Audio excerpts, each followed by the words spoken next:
Now, as we move into Revelation chapter 14, we want to remember that we're still looking at a broad overview of events, and this is still a parenthetical period, or what we would call a pause, before we continue with the continuous judgment events that are accounted for in this section of the book of Revelation. Now, there are three significant events cited in this chapter. The first is the rebirth of evangelism through the 144,000 Hebrew evangelists, and then continuing through others throughout the entire world. We saw this beginning back in Revelation chapter 7. The second is the destruction of the world system, also known as Babylon, as we'll see later, and all of those who have taken the mark of the beast, as we discussed in the previous chapter. The third is the separation of the righteous from the ungodly and the foreshadowing of the battle of Armageddon. And again, this third item, the separation of the righteous from the ungodly, is alluded to in Jesus' reference to this time period in Matthew chapter 24. Now, looking at this chapter verse by verse, beginning in verse 1, we see the 144,000 Hebrew evangelists now with the Lamb, of course Jesus, the Messiah, on Mount Zion, which we know is also Jerusalem. These are the same 144,000 who were sealed in Revelation chapter 7.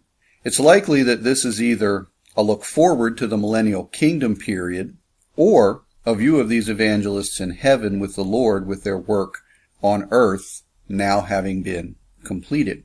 In verses 2 and 3, the same voice that John speaks of in Revelation 1:10, in Revelation 5:2, and in Revelation 5:11 is heard here along with music and songs from harpers who sing a new song that only the 144,000 can hear. This is indicative of the calling out of these Hebrew evangelists who receive the Father's name and are now redeemed from the earth. Verses 1 through 3 here represent the calling out of these new evangelists as the new ecclesia, that would be the new called out ones, the new representative church, as we mentioned earlier, who have now become the new first fruits of the Lamb during the Great Tribulation.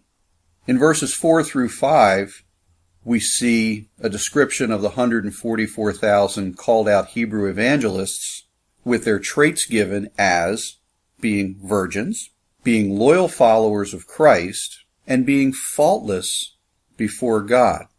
Now, verses 6 and 7 illustrate for us that this time period is a reflection of the birth and growth of the early church as recorded in the book of Acts.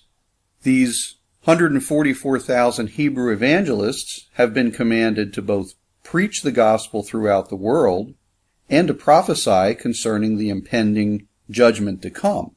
With their work now completed, they are numbered among the redeemed of the Lamb. Now in verse 8, a second angel gives a prelude view to the fall of the Babylon world and religious systems that we will see in chapters 17 and 18.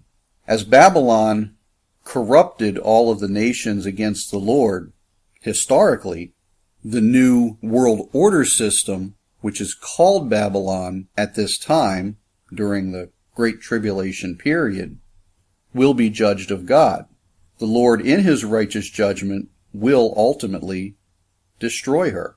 Here, as well as in chapters 17 and 18, as we just mentioned, Babylon is portrayed as an adulterous woman.